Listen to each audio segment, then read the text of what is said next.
Here we go again. Another meeting that could have been an email. Honestly, if this guy says he's going to do well, here we are live. Good morning, everybody.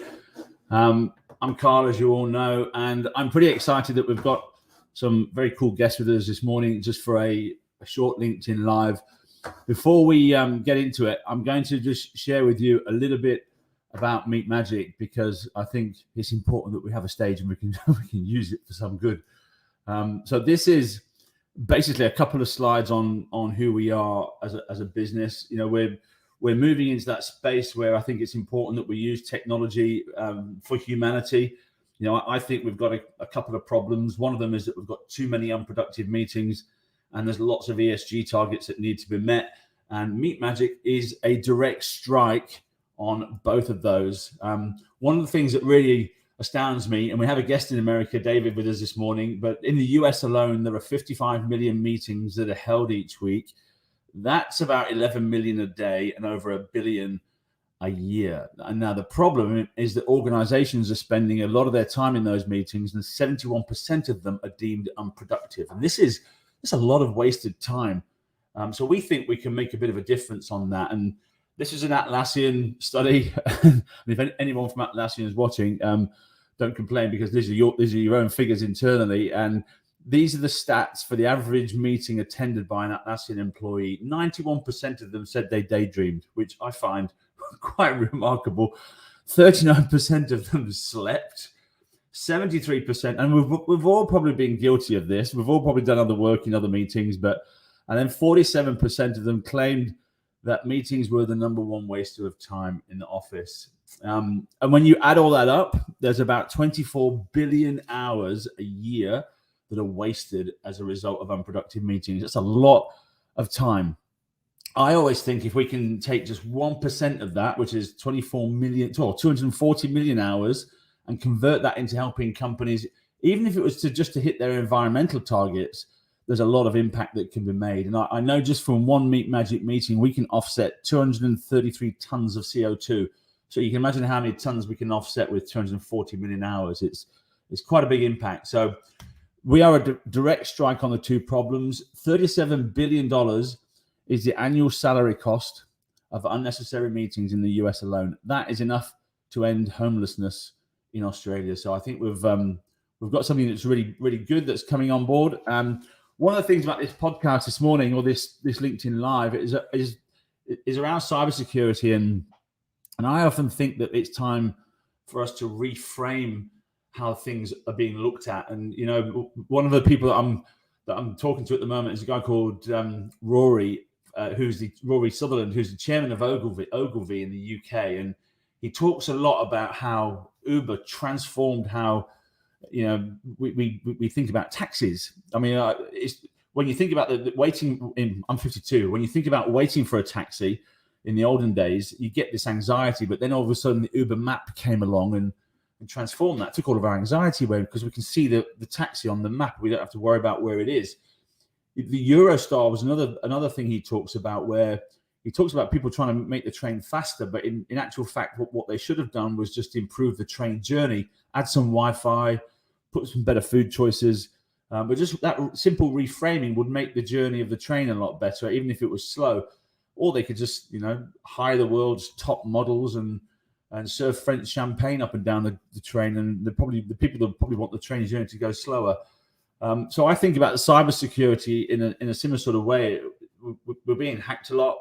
There's a lot of trouble with companies losing data, and it seems to be happening every single day. So I think there's got to be a bit of a transformation in how we're thinking about cybersecurity. And I'm hoping this call, we've got some pretty knowledgeable people on this call who can talk about the psychology around cybersecurity, because that is, I think, what we're talking about here.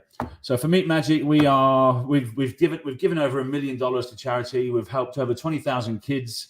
There's more than 1,000 meetings that have been taken. We're in 4 countries. We're supporting 8 charities. We've got 2,000 users, and it's a rewarding combination of giving and self-purpose. So if you're an executive, scan that code, come on board, and come and do some good. Now, with that, that's me done.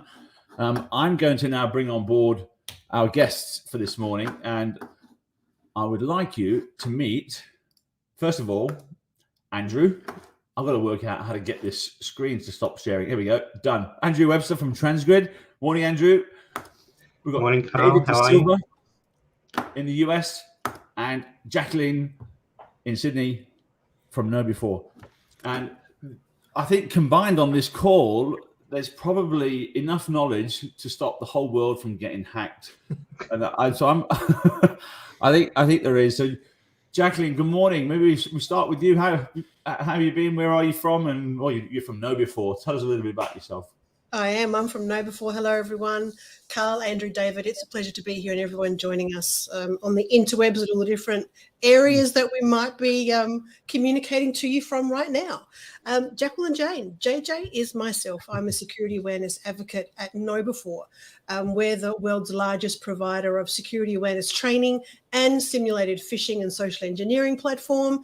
Our focus is the human endpoint, the human firewall, the human layer, all the different terms you could possibly know. And yes, it's a fascinating opportunity to have a chat with you today about the psychological elements of cybersecurity. And we're going to hear from some amazing brains. Yes, I'm putting myself in there. We all have amazing brains right now. But let's go to the other side of the world to David Silva. Welcome, David. Give us a little bit about yourself, introduce who you are, and welcome. Thank you very much. Thank you, Carl. Thank you, Jacqueline. Thank you, Andrew. My name is David Silva. I'm from Algemetric. I work there as a senior research scientist, and Algemetric is focused on generating data insights and data analytics, data business intelligence based on encrypted data. So we only compute on encrypted data, and we are trying to expand more and more what can be done with data-centric technologies. So because of that, we are focused on security and privacy, of course, but because of that, we are interested in a large number of data-centric technology that spans, throughout compression and data representation. And all things data is what Algemetric is interested. But we want to do this in a safe way, in a privacy-preserving way. So we do this with encrypted data. Awesome. Welcome, David. Andrew, over to you. Yeah, well, glad to be here. Thanks, Carl. Thanks, Jacqueline, David. So Andrew Webster, I'm the Chief Security Officer of Transgrid. If you don't know what the name is, Transgrid is critical infrastructure in energy and telecommunications. We build and maintain the backbone of the national electricity market for Australia. And we're very proud to be leading the way in regards to transitioning to renewable energy. Because without transmission, there will be no transition. So that's our one. In regards to cybersecurity and security in general, I'm coming up to my 24th year, and I've started from the help desk and finding virus code in hex back in the mid-90s, and to where I am now at Transgrid, and also the proud founder of a security startup where we're trying to help with the psychology and human aspect of security, which is allowing people to click with no fear. And can I just say, Andrew, Jacqueline, one of the things about Andrew, sorry to interrupt you, was, and this is a story that I always tell because it was probably 2 years into the journey of Meet Magic, and I called Andrew one morning because I came downstairs and my laptop was moving by itself. I had all these files that were going into a folder on my desktop, and I had no idea what was going on. I unplugged it from the internet because I thought, well, that's the best way to stop this thing from happening, just starve it of oxygen. And I called Andrew. I said, Andrew, what's going on? He said, bring me your laptop. And Andrew was at Westpac at the time, and we went and sat in a pub in the city. Andrew tethered his phone to my laptop, and he said, oh, a live one. And he literally had a fight with somebody in Eastern Europe and shut them down. This was a real life case of me being hacked, and I know just from being around technology, just plug it out, unplug it from the internet. But I don't think most people would understand to do that. No, it's the basic thing to think about. If there's something happening in the kitchen and there's a fire on the stove, you sort of have to get rid of the fire quickly. You don't run out of the house. You see, obviously you have a look and see what the situation is. But yeah, when all of a sudden we're attacked online, no one thinks get off the online situation. unplug. It's a very interesting thing, which really does lead us to the whole purpose of this conversation, the psychology of what we do in an online world from a cybersecurity point of view. And I'm going to start with a couple of statistics today because there's so many reports, there's so much information, and I don't know where we'll end up talking today, but here's a few things. The World Economic Forum, these are all recent reports, 2022 or 2021. So the World Economic Forum reports that 95% of cybersecurity breaches are caused by human error. Verizon said 82% of data breaches involve the human element. IBM report, more than 90% of cyber attacks are made possible to a greater or lesser extent, I love the language, by human error. Now, let's think about this. 94% of malware is delivered by email. That's from Verizon. In 2021, nearly 40% of breaches featured phishing, which is malicious email, which is someone with a finger, which is attached to a human engaging in an email. And 11% of that involved malware, and about 22% involved hacking. The last stat I'm going to mention is the average cost of a data breach was $4.24 million in 2021. That's a lot of money, the highest average on record. That's from an IBM report. So now, for one moment, I'm going to throw it open after this, so there might be silence while our brains explode. If we know that anywhere between 80-95% of these cyber incidents are because of human error, and we know that the cost is exorbitant because of that human error, what dollar percentage, and I have the answer, are we investing in the human education and awareness and bringing them to speed, whatever it might be? What are we doing from a cybersecurity budget point of view? It's between 3 to 5%. Wow. So just for a moment, we're investing 3 to 5% to fix this issue, and yet we know overwhelmingly we're at anywhere between 80 and 95% of an issue. So just as we listen to crickets in our brains, I don't know who wants to take this one first, whether it be Andrew, David, or Carl, but please open the floor. Why do you think this is happening?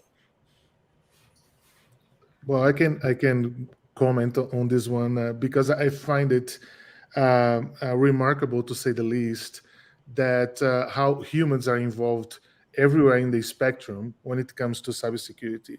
So it's this is a compelling statistic. So it's the vast majority of all the cases that we've seen today is caused due to human error. So it should be compelling enough to put the efforts on humans. But the questions comes like how, right? And how to address this issue. And people tend to think, okay, so humans are the problem, right? But they can be also the solution in a certain way, right? So we talked before about this in another opportunity, that education plays a big role in that. And I think every time, for some reason, that's a mystery for me. And that perhaps Jacqueline could help us understand this better. So why, whenever we talk about education, in any scenario, in any context, people get frustrated? Like people in control, people in management, people in directing position. When you say like, okay, so these a good strategy for this is let's invest in education, everyone gets somehow frustrated. So it seems that is a slower process than desired. You know, there are no immediate solutions, no shiny objects that we can count on. It looks like it is too slow, too low profile, and we cannot kind of guarantee what the outcomes are. Maybe there is a little bit of that. So why is not like so shocking, so tremendous, and so easy to advertise and so fun? But it is proven to be, not only in cybersecurity, I would risk to say in any other areas of society, the most successful strategy in the long term, right? Might not produce like shocking results immediately, but in the long run, it's proven to be transforming. It's proven to be like a reality changer, right? Mm-hmm. So, but I don't know. I don't understand everything about this. I just have this hint that every time that you deal with humans, inevitably you are led to education. And when you get to the point of education, there is some frustration in the room. I don't know why. I'm going to cover that, I promise you. But I'm firstly going to get Andrew's first brain thoughts of those statistics. Yeah, well, when you said 1 to 5%, I was surprised that I would have said 1 to 5 cents is spent on the. I was being remember, generous. yeah, I remember a story of a chief security officer that I know who worked in a large American bank, and in her security operations center, she had a picture of a penny up on the wall. And with all of the customers that they had, she'd bring the executives in, and there would be a tiny little portion of that penny colored in. And she would say, that's how much money we spend on securing our customers. A fraction of a penny per customer. That's increased over time, but it just, it was to your point that, it's not something that people believed that we needed to be educated about. Shouldn't you already know this? It's almost a belief that we're already covered and we should be able to pick up all of this stuff. But if we did, then we wouldn't have all this fraud, and we wouldn't have all of those large amounts of money being lost. Yep. I think, and Carl, I'd like your thoughts here as well, because we've talked about how to reframe and reposition this element of cybersecurity, because there's the device infrastructure and network element of cybersecurity, which is, in my opinion, amazing and continues to move as we look at AI and machine learning, and it's going to just get better and better and better. It's never going to take away what we're talking about today, that human element and the psychology. So, Carl, I'd love your thoughts on those statistics as well, and then I'm going to answer a few of those questions and pose some more. I actually think they're terrifying, Jacqueline. When I look at the amount of money that's not being spent on cybersecurity, it sort of paints a bit of a picture about how companies feel about it. It really does. It puts it into perspective, and it's almost like in my space in the charity world, where we're raising money and trying to do good through meetings. We tend to be able to see the companies that talk a lot but don't really actually do too much, and you can see the ones that are not talking but are actually doing. And it's almost like you've got this greenwashing and stuff going on in the charity world. Is there cyber washing going on in the cyber world? People are actually talking about it, but actually not doing anything about it, because there's this plausible deniability factor, which makes them think, what I don't know about, I don't need to fix, and let's just address that when it comes to it. And it's that's almost like there needs to, unless there's too much pain, then there's not going to be any change. And it's the same with humans. I think either Anthony Robbins talks about pain or pleasure being the two things that actually force change to happen in a person's life. And I think it's the same with corporates. I think there needs to be pain in order for them to change. And it's I think those figures are kind of crazy. I mean, how do you change them? I don't know. I know that these hackers and these phishing people it's a lucrative exercise, because I think 95 or was it 98% of breaches or of ransomware gets paid. Yep. And so why would they stop? It's a lot easier for people in an organization, depending on the size, to pay that ransom dollars and get back in business because of what they would lose every minute for being offline. So yeah, it's an interesting thought. A couple of questions I'm going to pose. Firstly, the question to everybody is, who is actually responsible for cybersecurity in an organization? I won't answer. Andrew, what's your thoughts? Who is actually responsible for cybersecurity? Well, the correct answer is everyone. Everyone should be responsible for their own actions. That's not how most companies or organizations work, though. So, why do you think that is, out of interest? What's your observations over time been? I think it's overload, because even though I say that about security, we go in and risk would say the same thing. Risk is everyone's responsibility. Fraud, making sure we don't commit fraud, is everyone's responsibility. And so everyone gets overloaded with all of these things which are their responsibility. And then the harder that something is, or the less knowledge or experience they have about it, then that's when they go, oh, well, I can't deal with that responsibility. Cyber sits in that space for a lot of people. It's a black magic, black art. I can't really know what's going on. I can't be held responsible for stuff that I just can't understand. Just repeat that piece. I can't be responsible for something I don't understand. Everybody with us today and anybody watching a recording, there's part of the answer. Awesome.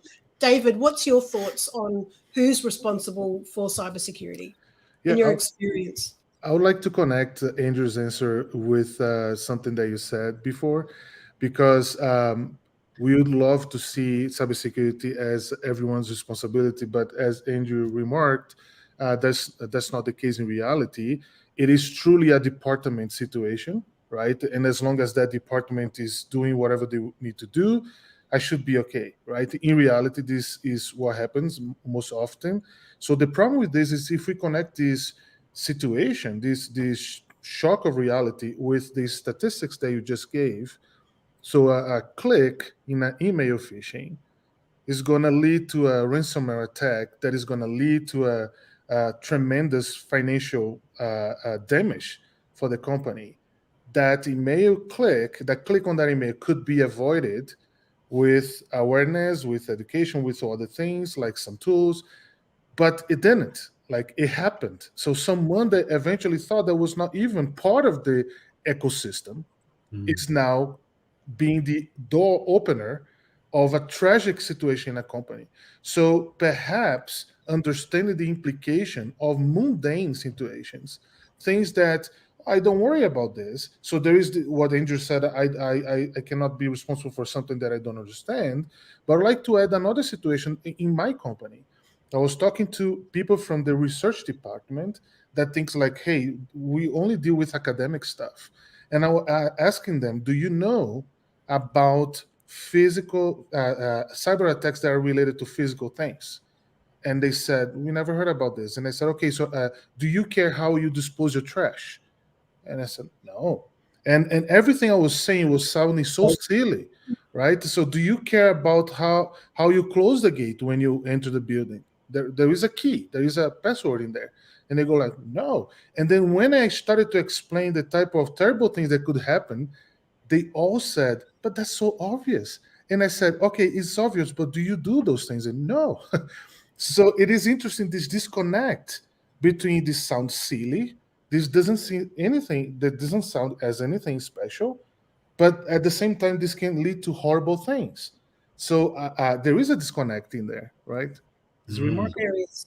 There is. And when I've been asking this question, who's responsible for cybersecurity, for years, and one of the things I do is bring analogies in that often seem ridiculous. This one, not so much. So if we think about a workplace, Andrew, you mentioned risk. Everyone has a role to play in risk, but because we've actually been made aware of what the risks are where we work and what we need to be aware of. Work health safety, occ health safety, depending on where you are in the world, keeping safe at work. We know globally, I know in Australia, I can say hand on heart, we know how to pick up a box the right way, how to bend the knees and lift the box up properly. The reason we know that, our parents showed us how, because they were educated at work. We were educated at work through the compliance of being safe, and that has been part of what we do as a natural form of picking up a box. Everything, it's embedded throughout. Now, the situation of cybersecurity brings me to the topic of the fourth industrial revolution, where we are right now, where internet, online, and all of that kind of stuff, passwords instead of physical keys, happened so fast as far as the timing of the world goes. We're not having, our kids aren't born into a world where we're told change your passwords, don't reuse passwords, actually use a password manager. When you're online, don't click, don't share. It just isn't part of our everyday conversation yet. But our kids will tell them, that's not how you pick up a box, you'll hurt your back. Here's how you do it, when they're first ever going to pick up a box, because it's part of what we do. It's become part of our culture.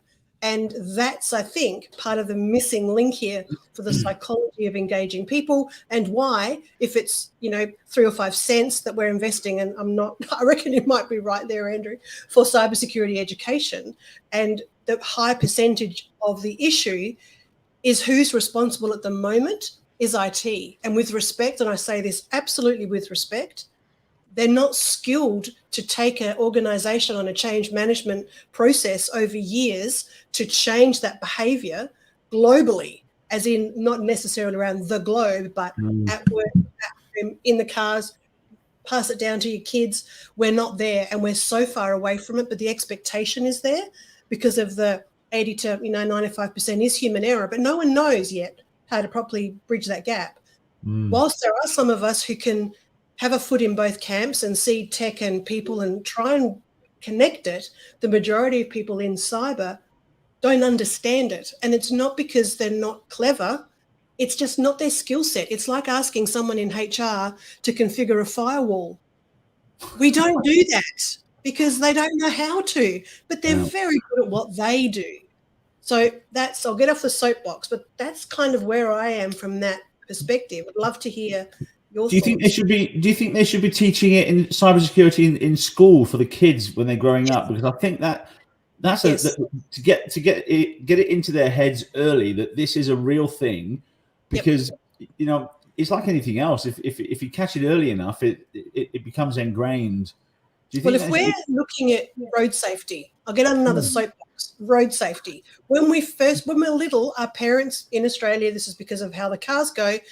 When you stop at the curb, you look to the left, you look to the right, you look to the left again, or wherever you're living, then you cross the road. Now, when you learn to ride a bike, you're given the experience of learning to ride, and then here's what you do. So the safety conversation occurs on the level of the individual as they're learning.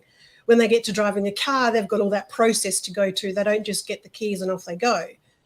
Online, in the world of the digital world we live in, like maths is taught at school, so should digital wellness or digital life skills, cyber skills, whatever we want to call it. To your point, Carl, we want people to know that, okay, if I've got an iPad, as a little person, I have no idea what's happening.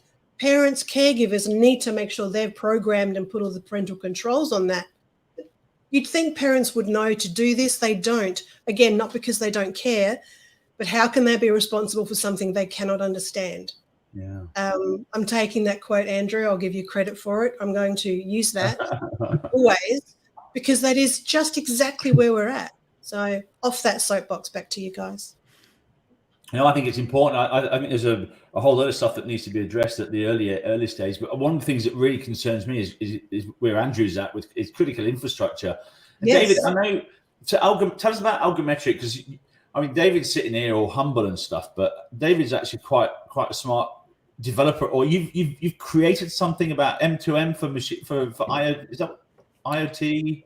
Yeah, so machine-to-machine communication. So I have a background in software engineering. I started in 1998 when developers were separated from any interactions with human beings, right? It was that cold, room with like close to machines, and please don't ever talk to anyone. That was the situation when I started. But that evolved, and I've been very involved. Like, one of the things that I like about this conversation is because it reminds me a lot of a movement that happened in the software engineering world, which is when we started to talk about agile software development. And so we understood that there is more to it. It's not just software. You need to understand communication, humans in their interactions. So there is an agile manifesto that addresses like all the values that we should put in priority to deliver best software. So with all this background, I decided 7 years ago to go back to school and pursue a master's and PhD in computer science with a focus on cryptography, security, and privacy. So now I'm merging these two things, like rigorous academic research with ready to go, industry ready solutions, right? So I like this combination. I like to think that Algemetric bridges these two worlds, academia and industry, and I like to be in this kind of interface. Right. So based on that, we started to understand like the challenges of machine-to-machine communication, and we noticed that there was a lot of focus and very good progress when it comes to identity and access management for humans interacting with machines. And we thought that there could be like some room for novelty and different approaches when it comes to machine-to-machine communication only. And we decided to operate in this field also as a recognition that we have already very good players working with human-to-machine communication. So this is where we are right now. We created like a solution that does what we call AAA, which is authentication, authorization, and auditing in a single go. And it's good because it gives like a tool for managers and any person really dealing with resources and their access to monitor real time and to decide what kind of access can machines can have, and what kind of reports they wanted to receive, and what kind of suspicious activity they want to be alerted if some patterns start to occur. So it's a very interesting tool. It's not, I would say, as seem to be too excited about this, but it's not the focus of Algemetric. It still is one thing that we did because we need it for securing the communication between our machines, but it's definitely something that we offer. But today we are more focused on computation on encrypted data. But it's stuff that's really important. I remember one of my last sales jobs was with a company called Extra Hop. Mm-hmm. I remember going to talk to Andrew at Westpac about how we can try and put it in there and have a play with it, see what it could do. And I remember back then, this was quite a few years ago, but I remember Andrew telling me that all of the building control management system, this thing stuck in my head a lot, had to be taken off the network because it wasn't secure, because those building controls had to be monitored and protected in a different way. Was that about right, Andrew? Yeah, that was definitely the conversation. It was any of the IoT type systems, they're generally long-lived versus IT systems. So you might be looking at stuff which is 10, 15, 20, in some cases 30 years old. Yeah. It does not have the control sets available to it that we have on, say, even your PC right now with the antivirus and things like that. So it has to be treated in a different way. And how you get security into one of those environments it's a much different scenario than what we have, in the stuff that we normally do each day. So I have actually an example, and I will try to not give it away too much because I don't want to identify the subjects. But out of the serendipities of life, I was in a room not so long ago with one company that during the pandemic did all the shipping of vaccines. One of the companies that did the shipping of vaccines throughout the world, right? So they had like a machine that they would put like a chip and antenna and some other components so they could track. And they could track like things like temperature and location and so on and so forth. So I asked about the security, and the room was silenced all of a sudden because it was like a very uncomfortable topic for them to talk. And they said, well, we use this type of security. So they mentioned a cipher that has long been discontinued by NIST, right? So it's not recommended anymore. There are no attacks, like even several research papers teaching how to break that cipher. And I said, why you guys do that? They said, because the capacity of the machine that we use is not that great. So it gotta be something so lightweight that modern ciphers would not be possible. And I said, what about key management? And they said, there's no key management. And I said, what are you saying? He said, like, we have a single key for all the boxes traveling around the road. So I said, okay, so you have a cipher that can be easily broken, and you have one key throughout like hundreds of machines. And if someone knows that you guys are using that particular cipher, they're going to be able to break, and that's going to break for all the boxes that you guys have. And he said, precisely. So this is the situation that happens in many other scenarios as well. It's not as rare as we would like. Yeah, I think there's a lot of stuff to do, isn't there? I think one of the things I think about a lot is people's response, because I think it's just a matter of time before people or companies get into trouble. I think when they're coming for you, You've got no defense other than a response, and your response really is your only form of defense, because if you don't respond quickly enough, then that's really going to be potentially your downfall. I've seen companies go out of business as a result of not being able to tell what was done, how it was done, and that response took too long. So, I mean, where do we go from here with this thing, Jacqueline? Because you've got to think that there needs to be almost a massive reframe in people, in what they do every day when they go to work. I know from our own company's perspective, even things like code level security, so critical, but people don't even think about this stuff. You see all these password companies that have just been hacked over the past few days. Everyone's vulnerable. Everyone. So Yep. what's the answer? Because they're going to come, when they come in for you, they're going to get you. So what do we do? I talk to companies like Rubrik who they talk about protecting the data, because that really is the key, because that's what they're coming for. So if you can protect the data, at least if they take it, you've at least still got it. Is that an answer? I think it comes back even more fundamental to, we see ransomware in the media. Ransomware. We don't see human error anywhere.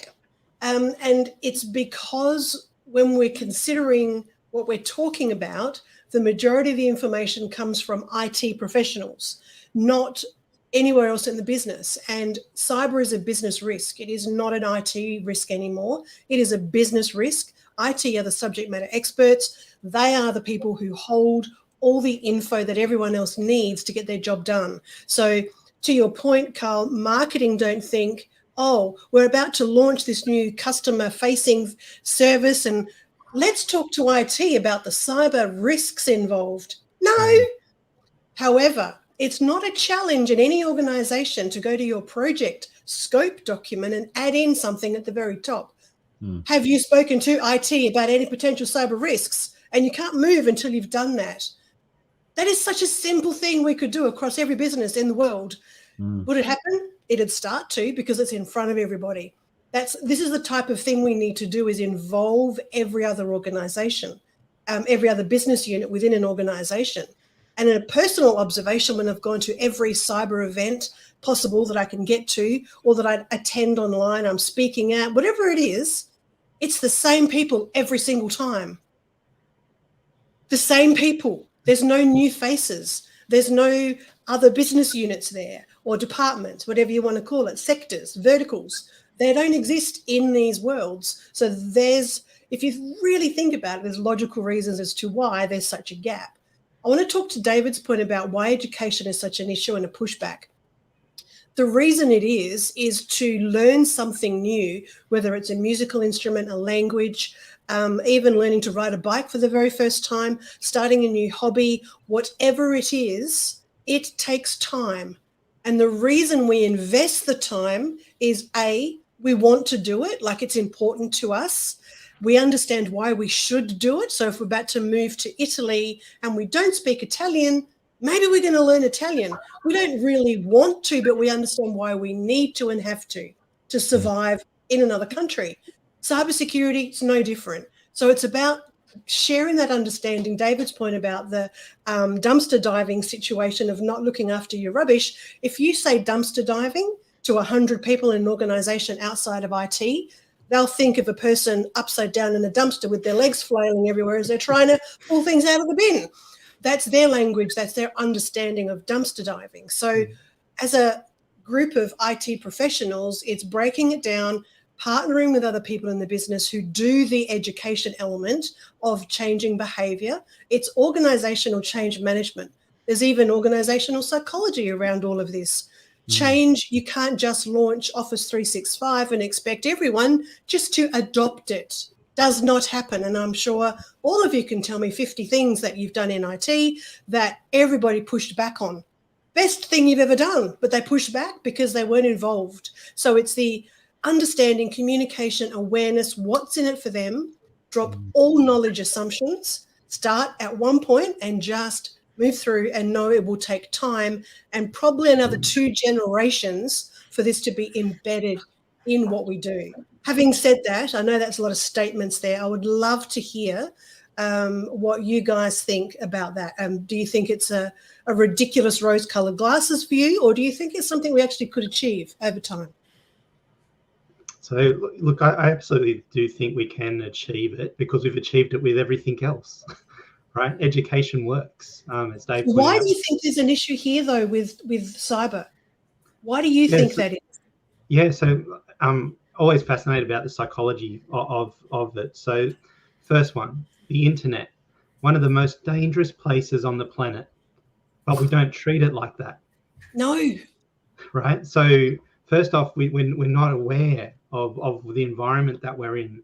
The moment that you connect to the internet, you can get to anywhere, good or bad.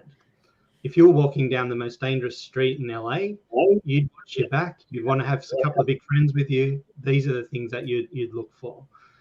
We don't do that on the internet. We go on by ourselves. We let our kids on and we let them go free. It's what we're doing. It's because we're not identifying that the internet is a place, right? It's virtual. Yeah. The other thing about the brain, which I always like, is that, every moment, which is 0.1 of a second, give or take, 1,850 bits of information come in. We have to process that. Yep. Right? How do we process it? Well, everyone processes it with the same filter.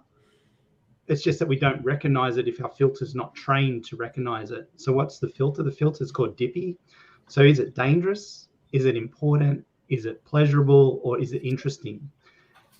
For our brain to move that 1,850 bits of information and put 6 or 7 bits in the frontal cortex where we're actually conscious of it, it has to meet one of those things.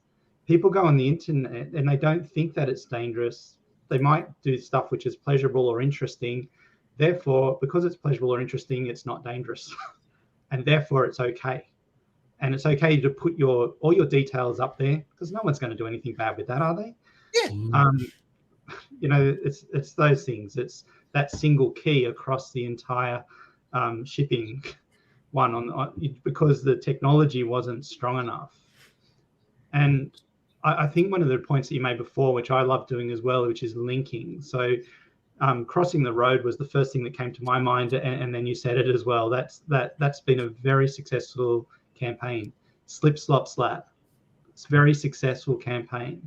Yep. Clean up Drink and Australia. drive, you're a bloody idiot. Yeah. Clean Up Australia Day, successful campaign. Why? Because it got people interested. It had a reason for it. They then had a purpose about it.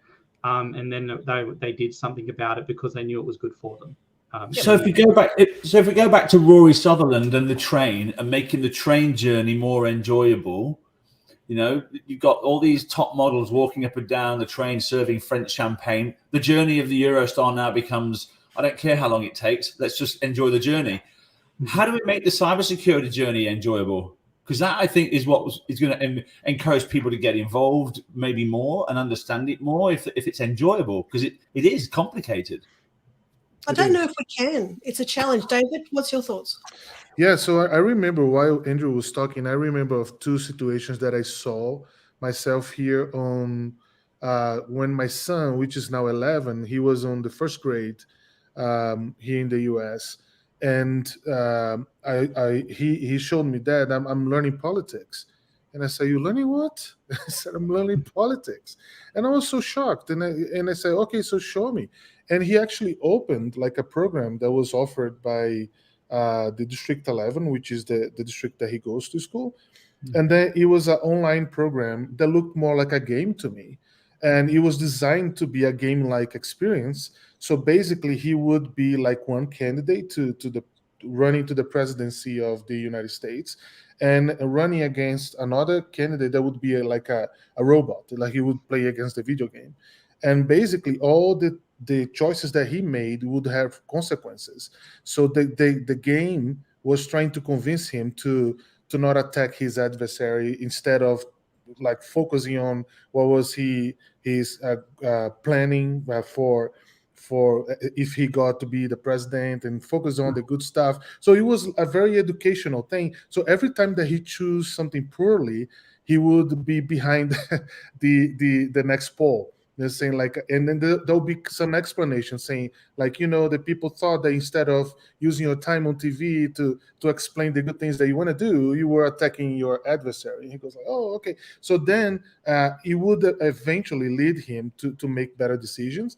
And if nothing else, first grader had a better understanding of politics, much better than he had before. He knew nothing prior to that.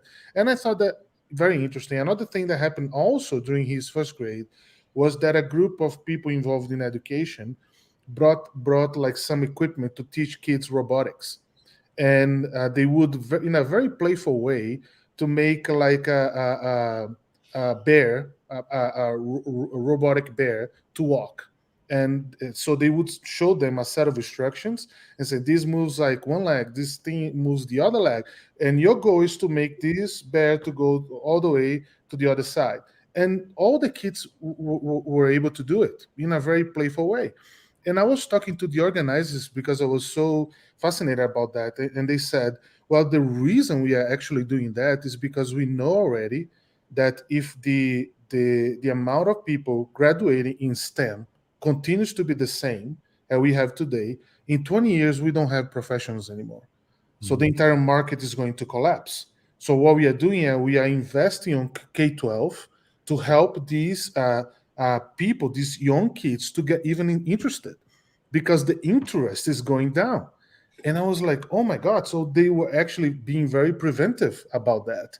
So I like the idea of going to early ages and perhaps make this playful, like a red team, versus blue team, and trying to get some of these terms that are completely foreign to people outside cybersecurity, and you start to bring them to the general community, like saying, hey, let's play a game. You're going to be the attackers, these guys are going to be the defenders, and let's see who wins. And every little thing could matter, such as the way that you throw your trash out, or the way that you put your pin in a door, and the way that you manage passwords, and so on and so forth. So those things, I think I'm very respectful for the problem. I think this is a difficult. You're spot on with the learning through play, and that is the whole pretense of K through 12 is learning through play. Play changes as you get older, but that is how you get engagement. And something we've found at KnowBe4, based on the content, that we have a ridiculous amount of content people can utilize to learn, because I love to be involved in a game to learn. Like if it's a competitive thing, I'm in. If it's something totally different to the usual e-learning piece, I'm in. If it's that video that you have to press play and sit there and you're bored and you're about to fall asleep, I can't do it. If it's the death by PowerPoint, I can't do that either. And that's me. Some people want it in writing. Other people want things in bullet points. We are at a consumer level now like we've never been, and it's the same for education at work. So, to your point about the learning through play, it still works for adults. It is not missed. We love an opportunity to have gamification. And one of the series that we're in, up to series 5 now, of The Inside Man. Now, I used the KnowBe4 platform before I joined KnowBe4, so we'll just put where I work right now aside. And I have rolled out thousands of hours of education to people. Very rarely, in fact, never, has someone come to me and said, can you please let us see the next element of that training, please? Never. Now, The Inside Man is a Netflix-style cyber education training series, 8-10 minutes per episode, and it's real-life based. And it's fascinating because you're learning as you go, you're learning as you're consuming with messages at the end, but you're invested in the whole storyline, and that's what works. That's everyone loves it. It was a big risk that KnowBe4 took. And now we're at season 5. It's won awards in Cannes, for goodness sake. So it's incredible. To David's point, we need to understand and buy in and really enjoy this process. Yeah. So, very interesting. It is. And if anyone's not watched Black Mirror on Netflix, right, if you want to get freaked out about the potentials of what could happen, have a watch of that, because we're living in that space right now. Yes. We are. Crazy. The amount of Netflix documentaries that come out, seems like every week, about something happening on the internet, it blows my mind.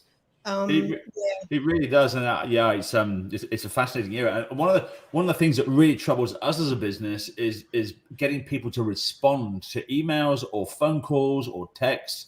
They just don't anymore, and it's almost like they've been conditioned to not reply because I just went to Singapore last week and we sponsored an event up there, and as soon as I landed, I got 3 phishing calls. As soon as I landed, Amazon, this, and I'm like, it's crazy. And so I've become conditioned. If I see that, if I see a number that's being called and I don't know it, I'm not even going to answer it. Same. If I see an email that's coming in and I don't recognize it, or if it looks remotely like it's come from an automation or from a sequence, I'm not going to reply.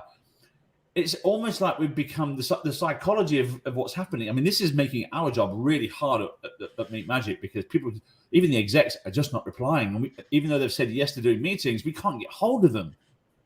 And this is, I'd love to know where this is going to go, because the more these cybersecurity events keep happening, the more people are getting scared about replying to or responding to anything. And it's not just us. LinkedIn seems to be, I tell people, if you need me for something, please go to LinkedIn, because it's a higher level of trust. Eventually something will happen and that will be decimated because that's life. No offense to LinkedIn, it's just a fact. But you're looking for that trusted element. It's like, I'll call you at 3 p.m. And then it's like, okay, I'm expecting your call at 3 p.m. I wanted to ask Andrew a question, if I could, being in the world of critical infrastructure and electricity. I often say to people, with the password situation, like, yes, use a password manager or don't. It's everyone's choice. I believe you should. Yes, nothing is perfect, because there's always going to be something. Accidents happen. People will click, car accidents. It all happens. Have it in writing as well. Print it out, because I'm in Adelaide and we had a massive power failure a couple of years back, which Andrew probably would remember. There was no power anywhere for a few hours. The world stopped. Now, how do we communicate the level of what can happen should an awful cyber incident occur that affects Andrew's world? I'd love your thoughts on that, Andrew. How do you communicate that clearly to people? Yeah, this really comes back to linkage for people that don't live in your world or understand what we understand. So actually, that event was a black start event. That meant the entire electricity grid was off. We were unable to get generators to get to transmission to get to distributors, and distributors to get to homes. Right? Everyone's out. That's what happened in that event. At least you can point to something then. But it's like with ransomware as an example. How do I explain that to an exec in a way that they'd understand that's something more real to them? So the one that I've been using recently is kidnapping. The kidnapping event and a ransomware event are actually incredibly similar. And even the way you react to it, are you going to pay the ransom or not? Are you going to try and recover the person? Are you going to call your insurance to do it? What are you going to do? If you can find that vehicle, the thing that they understand, that they can then link to, that they can then, their brain can go, oh, I get it now, then everything else is easier. And I think the biggest one in electricity, for an example, is that everyone understands safety. It's built into our own. Safety is our number one priority. Save people's lives. You have to keep people safe. So what I've done there is I've been linking safety and security. So it's safe and secure by design. That's what we're doing. It's keep Transgrid safe and secure. We have to do that because they understand what safe is. If they can now link that with secure, then half that battle is won. That's true. I'd like to see how they're going to react if they can't charge their phone for one day. This is the thing. People, it's like when printers came out and everyone said, oh, libraries, bookstores, shut down. No, they're actually still booming because we're human. Something you said then, Andrew, about keeping it real and finding that link, that old what's in it for me, the WIFM, it's what's in it for them. So our role in the world of tech, cyber, is to make it real for people and find those analogies. I use driving a lot, work health safety, slip, slop, slap, drink and drive, you're a bloody idiot, all the things that we culturally just understand. And then how do we apply that to the world of staying safe online? It's not actually even cybersecurity. And we spoke about this before this show and many times with many people.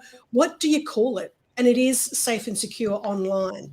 And it's that whether it be think cyber first or whether it be think before you click or whatever it is, the challenge we face is it's invisible.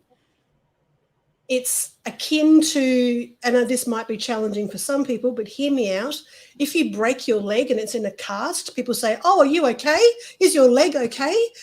If you're suffering from mental ill health, you can't see that. And there's that stigma has been attached to that because you can't see it. Now we're talking about it more.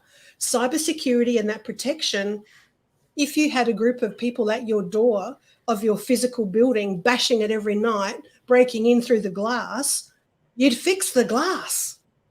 But because we can't see it, it's like our brains can't quite connect it. But David, what do you think? I can see you nodding there. Do you agree with that one? I do agree, and I have actually perhaps an example of what could be done with respect to that. So I was at RSA conference in 2019, and a woman took the big stage and said, I'm not impressed if you can create the most terrifying cybersecurity attack just to show that you can. I am impressed if you show me that you avoided someone to click on a single email, like you created something that could actually do that. And when I saw that thing, I was like, okay, so there is a phenomenon happening right now in crypto, in the crypto world. Like finally, like the crypto community is understanding that time is passing, like the challenges are evolving too quick, and we are actually not having all the answers that we would hope that we would have by now. So one of the answers to that was competitions. So pretty soon we are going to see happening, organized by the own community, competitions, and the competition will be open. Anyone will be able to put a price, like I'm going to give you this much for anyone that can create the solution for this. And it can be as customized as your company wants.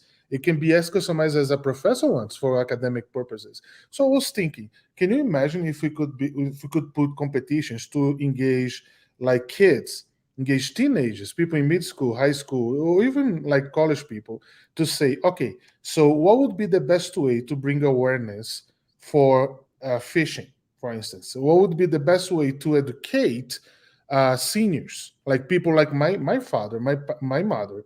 I receive scams from them almost every day. And I cannot tell you how many times I had a sit down with all the energy that I could accumulate and told them, like, this is not okay, that like this is easy to identify. And the answer is almost always the same. But son, I received this from someone that I trust the most. It is my dearest friend. It is that professor from the university. It is that pastor from the church. So there is this chain of trust that when the first person is fooled, everybody else is fooled together, because they are not trusting any stranger anymore. They are trusting a friend, a parent, or someone that they like a lot. So perhaps competitions, like we talked about something that is playful, that is fun to be involved. I think a competition is very engaging, and it could bring like some ideas from bright minds everywhere, like something international, like say, hey, we are open to have like ideas for fighting vulnerabilities that can lead to ransomware. I don't have the specifics here. I'll come back to you guys later about this, but recently, I think it was in California, if I'm not wrong, there was a situation of a ransomware attack in a hospital. That was the most extreme result of a ransomware attack that I know of, because a life is always much more important than any quantity, any amount of money. So there was a newborn that died because it's special equipment that would be needed to keep that boy alive was not accessible due to the ransomware attack. So, and then there is this judicial fight right now, because the hospital is trying to say it was the ransomware attack, and it looks like the family is trying to disassociate one thing from the other. But you can see how critical things can get. So getting people involved, getting inputs from many places, but I like when Carl talks about incentives. People needs to be incentivized. Like there should be some award. There should be some rank. There should be some kind of thing that gets people recognition, like first place, second place, the winner of this edition, something like that could help. Yeah, and because I think people don't think. I think they're merely being logical, and I think people don't do what they say they believe. I think they do what's convenient, and then they repent. This is what's happening with the cybersecurity world. They believe that they should be doing something, but they don't do what they believe, and they do what's convenient. And then they say, "Oh, sorry, I'll try and fix it," and it's too late. It's fascinating. We've got a lot to answer for as human beings, that's for sure. Well, I just want to thank you. I just want to thank you all for coming on, because I know it's 9 o'clock on the hour. We've had an hour. We could probably sit here for 3 hours and talk quite easily.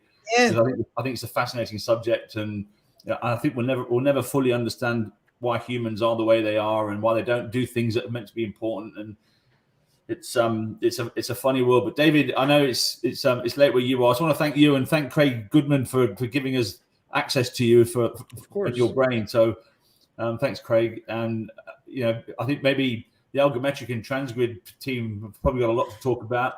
I think there's a lot of knowledge can be shared between you two. And JJ, I think for me, Know Before is probably one of my favorite clients, because it is all about humans. And when Know Before came on board, and there's so many cybersecurity companies out there, so many, but there's very few that are actually talking about this side of it, which is the human side of it. And I think this is the most critical and I think if you can solve this and crack this problem, I think we'll be a lot further along the path to making everybody safe. And I think that's Andrew's point, making it safe and secure is what we need to be thinking about.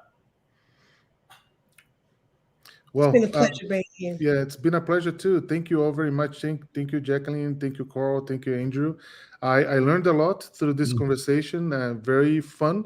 If it is fun for myself, I think it would be fun for other people too. So that should be a sign that we should talk more about this, right? Yeah. I think so. And as part of the guys that are in the technical side of the fence, I think we need more and more conversations like the ones that Jacqueline is bringing to the table. That's very valuable. And I think this is going to enrich more and more our understanding about the problem that is very complex, but we can definitely do better about it. Yeah, make it human, make it understandable, and stop talking tech and jargon. Make it really easy.